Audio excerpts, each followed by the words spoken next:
Bonjour à tous et bienvenue sur ma chaîne. Le titre de cette vidéo peut paraître pour le moins paradoxal. Quand on n'est plus maître de sa vie, de diriger sa vie, on serait plus libre. Pour reprendre une expression actuelle, certains vont dire ça c'est du grand n'importe quoi. Alors, tout de suite préciser les choses à un premier niveau, il est bien évident, et je ne vais pas le contester, que la liberté, ça commence par ne pas être contraint par quelqu'un d'autre de faire ceci ou faire cela, de faire comme on veut faire, comme on a envie de faire, comme on décide de faire. Là, tout le monde est d'accord. Mais, par contre, on peut être contraint aussi, non pas par quelqu'un d'extérieur ou une situation extérieure, mais par quelque chose qui se situe à l'intérieur de nous. Tout un tas de conditionnements, de choses qui ne sont pas nous-mêmes et qui se sont accumulées en nous depuis notre naissance et qui nous manipulent. Et à ce moment-là, on ne peut pas dire qu'on est libre. Donc, c'est ce que je vous propose de voir ensemble dans cette vidéo et de voir surtout s'il y a moyen de se libérer, justement, de tout ce qui s'est accumulé, ou du moins en partie. Voilà, c'est donc le sujet du jour.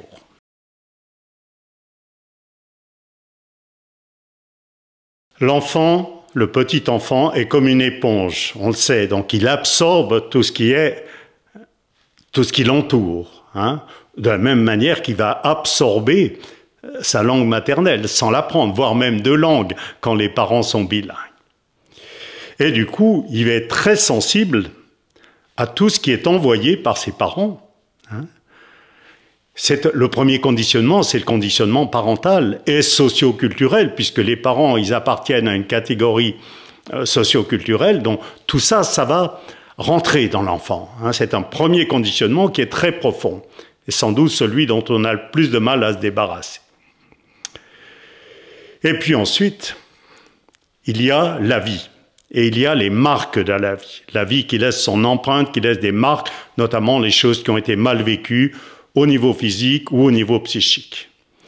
Ça va se graver dans le corps, ça va se graver dans l'esprit. Et ça aussi, ça va conditionner notre façon de voir les choses, nos réactions, nos décisions, etc. Donc là aussi, on ne peut pas dire qu'on soit vraiment libre. Voilà. C'est tout ce qu'on appelle le caractère, le tempérament, etc. Et en fait, qui en grande partie est fait de pièces rajoutées, je dirais. Voilà.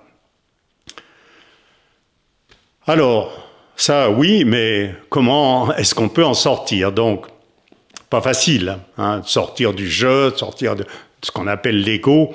Je vous renvoie d'ailleurs à une vidéo que j'ai faite à ce sujet, qui s'intitule « Se libérer de l'ego, mission impossible, point d'interrogation ». La pratique du mouvement régénérateur, qui est un des fondements de cette chaîne, et dont je fais l'expérience depuis pas 45 ans, quelque chose comme ça,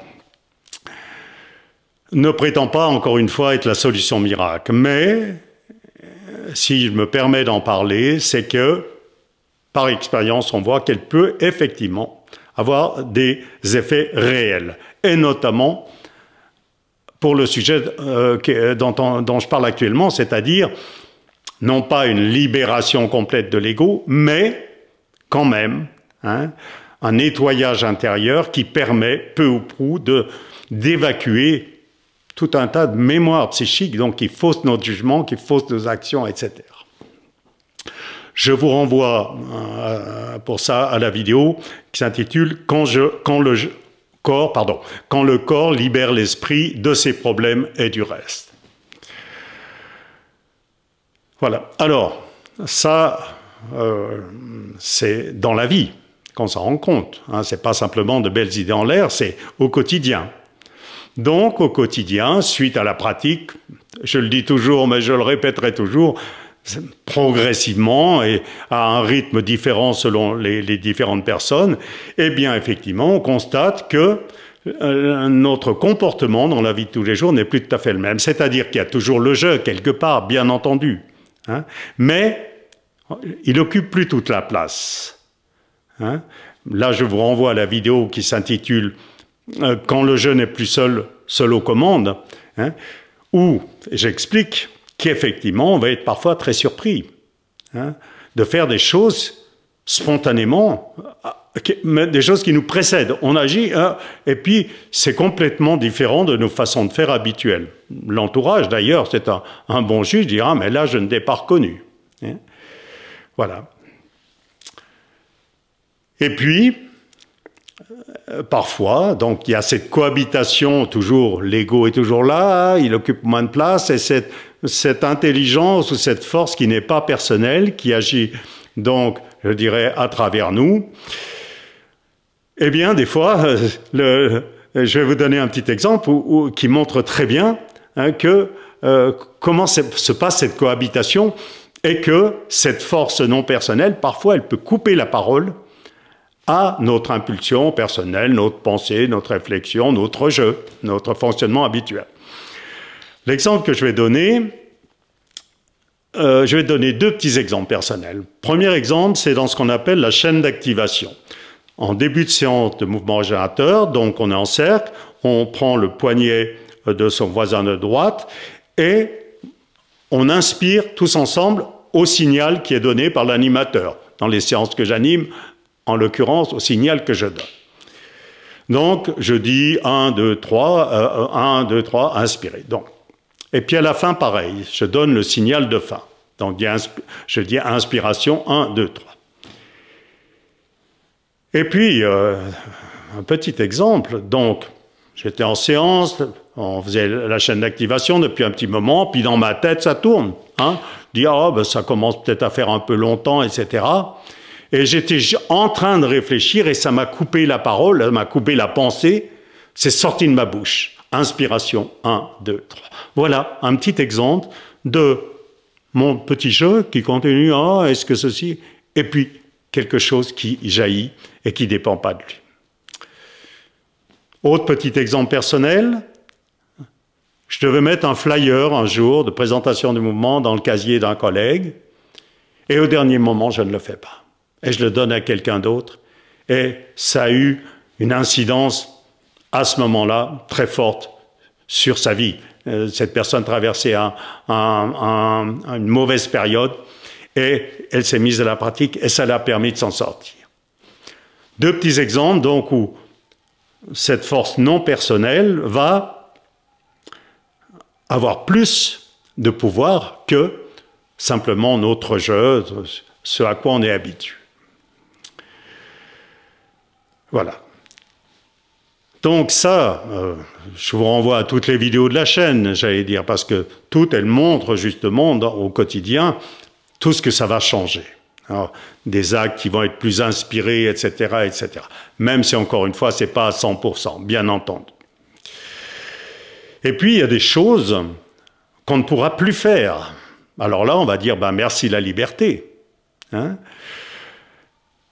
Alors, comment ça marche? Par exemple, la violence, eh ben, je ne dis pas que je ne pourrai jamais plus être violent, mais ça me semble difficile, tellement je peux être sensible à la violence, et ça se rétracte d'une manière viscérale, j'allais dire. Et puis il y a des choses, même parfois un peu plus subtiles. Une fois, j'avais agi par tactique dans la vie, tactique personnelle, avec ses motivations personnelles, etc. C'est le principal moteur, hein, c'est la satisfaction personnelle, avec les déceptions, bien entendu, qui vont avec. Bon, voilà, j'avais agi par intérêt personnel en utilisant des tactiques. Et le soir, j'ai eu le retour de bâton. J'ai ressenti à l'intérieur de moi dire une gêne, c'est peu dire. Vraiment, j'étais très mal et je sentais que c'était ça, parce que c'était faux. J'avais agi d'une manière qui n'était pas juste.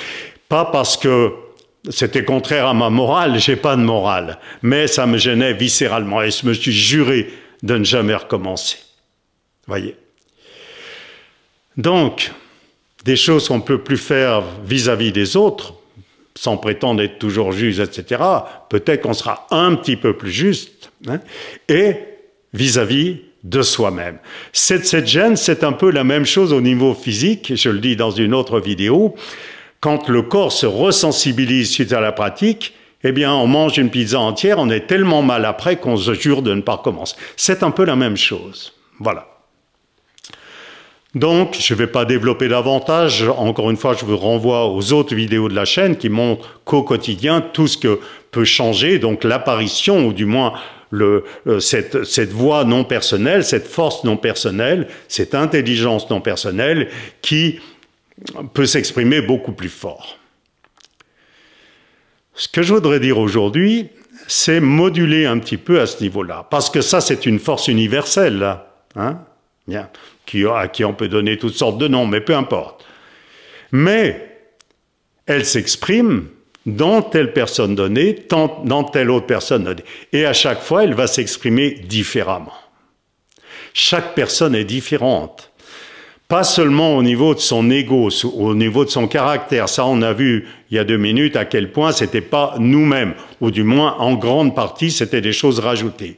Mais chaque personne est différente au fond d'elle-même, hein, dans son unicité, et chaque personne est unique quelque part.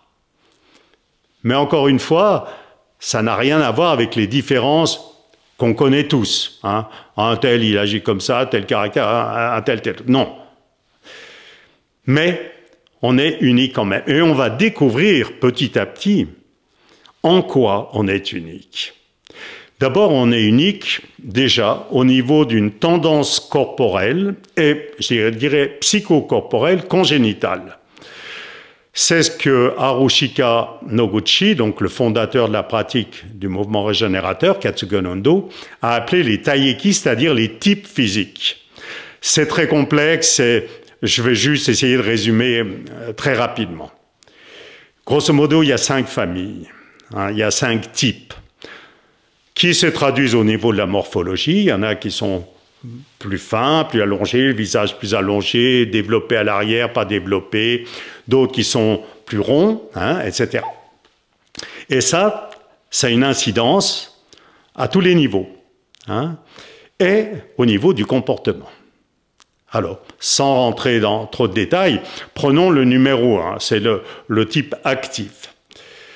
Lui, il est plutôt longiligne. On a actuellement un chef d'État, bien que j'aime pas trop ce mot, qui fait partie de ce type-là, qui appartient à ce type-là. Donc, le visage mince, le crâne assez développé à l'arrière, et c'est le cérébral actif. Donc, ça tourne dans la tête des idées, et ça débouche sur l'action. Le numéro 7, par exemple, hein, qui n'a pas ce même morphotype, qui n'a pas la taille très fine, qui a toujours un petit mouvement de torsion, lui, c'est un actif. Il agit et réfléchit ensuite, etc., etc. Donc ça, c'est congénital. Donc déjà, on est différent du voisin à ce niveau-là. Physique, comportement. Mais ça reste il y a d'autres personnes qui appartiennent au même type. Mais c'est plus compliqué que ça, parce qu'en fait, il y a 5 types de base, mais Noguchi disait qu'en fait, au total, il y avait 160 types. Donc déjà, ça différencie. Et puis, après, bien entendu, il y a les caractéristiques personnelles qui n'appartiennent pas à ce type, qui ne sont pas liées à ce type, même si le type de taïki a une influence déjà marquante. Voilà. Donc, chaque être est unique, heureusement, parce que si, de toute façon, on n'arrivera pas à se libérer totalement de son je, hein, de son ego, mais admettons, plus on se libère, ça veut dire qu'on va devenir tous pareils. Non, Dieu merci. Hein. Au contraire, on va retrouver davantage ce qui nous caractérise. Je prends le taiyeki, par exemple, ce type. Souvent, au début de la pratique, les gens voient les différents types. Alors, le type comme ci, il agit comme ci, comme ça. Et ils me disent, ben, moi, je me retrouve dans tous les types. C'est parce qu'il y a eu, justement, depuis la naissance, où le type s'exprimait d'une manière pure, il y a eu des tas de contrariétés. Il y a eu des blocages d'énergie. Je vous renvoie à la vidéo dans laquelle je traite ce sujet, qui fait que notre énergie ne s'exprime plus. Hein, il y a des déviations, si vous voulez. Et du coup, des déformations. Du coup, on a un petit peu de ça au niveau des types. Et puis, plus le nettoyage se fait, plus on découvre son vrai type physique. Hein? Il s'épure, j'allais dire, de tout ce qui n'était pas lui-même, de toutes ces déviations d'énergie, détournements d'énergie. Voilà. Et se découvrir son unicité, ce qui nous rend unique, ça se manifeste, ça se rencontre dans notre façon de faire les choses. Même si c'est une force non personnelle qui agit à travers nous, eh bien, on n'agira pas comme aurait agi le voisin. Chaque personne reste différente. Et puis, ça se manifeste dans la conduite de l'ensemble de la vie, ce que j'appellerais la vocation. La vocation, vocare en latin, ça veut dire appeler, c'est ce à quoi on est appelé. Et chaque être humain sur la planète a une vocation différente, selon ce qu'il est, selon où il est, selon l'époque, selon la situation, etc. Alors la vocation, souvent, oui, il y a une envie, mais l'envie, vous savez, c'est pas non plus parole d'évangile. Ça peut être parce que ça nous amène du plaisir, ça nous amène de la gloire, ça nous amène de l'argent. Ah ben, je vais faire de la politique, ou je vais faire ceci, ou ça. Donc des motifs très personnels, dans le sens, au sens le plus restreint, le plus réduit, du terme, c'est-à-dire le je, l'ego qui a envie de ceci ou de cela. Quel objectif? Ça, c'est pas la vraie vocation. La vraie vocation, j'allais dire, c'est ce pourquoi on est fait. Et ça, suite à ce nettoyage intérieur, et ça, je vais donner mon petit exemple parce que je l'ai vécu moi-même, sinon, encore une fois, j'en parlerai pas, eh bien, la vocation, on va pas dire « Ah ben oui, c'est ça que je dois faire ». Non, ça va se faire. Ça va se faire avant qu'on ait mis des objectifs, etc. J'allais dire presque malgré nous. Un petit peu comme dans la vie quotidienne, ces actes qui se font d'eux-mêmes et qui dépassent notre propre volonté, même si notre réflexion, etc., reste bien entendu valable en toute leur importance. Je prends mon exemple pour dire que la vocation, c'est quelque chose qui est au fond et qui va se manifester de soi-même. Hein. En ce qui me concerne, c'est ce que je fais en ce moment. Je fais des vidéos pour informer les gens qu'il y a une possibilité réelle de changement dans l'être humain, hein, sans prétendre plus que ce que je peux savoir, mais j'allais dire le peu que je peux savoir, que j'ai pu expérimenter, eh bien ça me pousse à vouloir le faire savoir qu'il existe une possibilité de changement réel dans notre fonctionnement. Au départ, j'ai pas fait le mouvement régénérateur pour ça, je l'ai fait pour moi, hein, des motifs personnels. Puis je faisais le yoga, je disais, oh ben ça apportera une corde de plus à mon arc, etc., etc. Puis j'ai changé d'arc carrément. Bon. Et puis en fait, ça a transformé ma vie. Et ça, je m'en doutais pas au départ. Hein. Bon. Déjà là, des fois, on a l'impression qu'on est un petit peu piloté. Il ne faut pas non plus trop élucubrer à ce niveau-là. Mais j'ai lu un article, j'aurais pu ne pas le lire, ce qu'on appelle la synchronicité, les choses qui semblent se mettre s'allier les unes aux autres pour nous faire aller dans un sens ou nous faire découvrir quelque chose. Ça, c'est la première étape, donc j'ai pratiqué. Et puis, un jour, j'ai décidé d'écrire un livre. Mais ça s'est fait presque du jour au lendemain. Une semaine avant, j'en savais rien. Même chose pour l'animation des stages, même chose pour la suite, même chose pour ces vidéos. Hein, c'est pas été des plans à long terme, c'est des choses qui sont faites comme ça, au jour le jour. Hein. Mais en même temps, on sent qu'il y a un fil conducteur dessous, une force qui nous pousse dans un sens. Et bon, quel que soit l'état d'esprit, quelles que soient les circonstances, on se rend compte que ça reste toujours profond. C'est profondément ancré en nous et ça nous pousse. Hein. Quand je fais ces vidéos, je ne vais pas vous raconter en détail, mais quelquefois, je sens que je suis vraiment poussé, et indépendamment de ma volonté. Souvent, les idées, elles me viennent, je commence à faire la sieste, et puis paf, ça y est, ça vient. C'est pas moi qui ai décidé. Hein. Même je dis, ah non, pas maintenant, je suis obligé de prendre le petit carnet pour noter. Voilà. Ça se fait avec beaucoup de force, avec beaucoup de passion. Hein. Voilà. Une force qui n'est, encore une fois, pas la nôtre, mais qui nous permet d'exprimer ce que l'on est vraiment. Et c'est ça la liberté, hein, la liberté d'exprimer ce que l'on est vraiment. Voilà. Donc, j'espère que maintenant, peut-être le titre est un peu plus clair, hein, paraît un peu moins bizarre. Hein. Donc, cette liberté de plus être maître de sa vie, hein, c'est-à-dire que si on est maître de sa vie, mais c'est pas notre petit je qui est maître de sa vie, c'est notre vrai je, notre vrai moi. Davantage, encore une fois, c'est pas à 100%. Voilà ce que je voulais dire aujourd'hui. J'espère que vous pourrez en tirer profit d'une manière ou d'une autre, et je vous donnerai rendez-vous à une autre fois, si vous le souhaitez.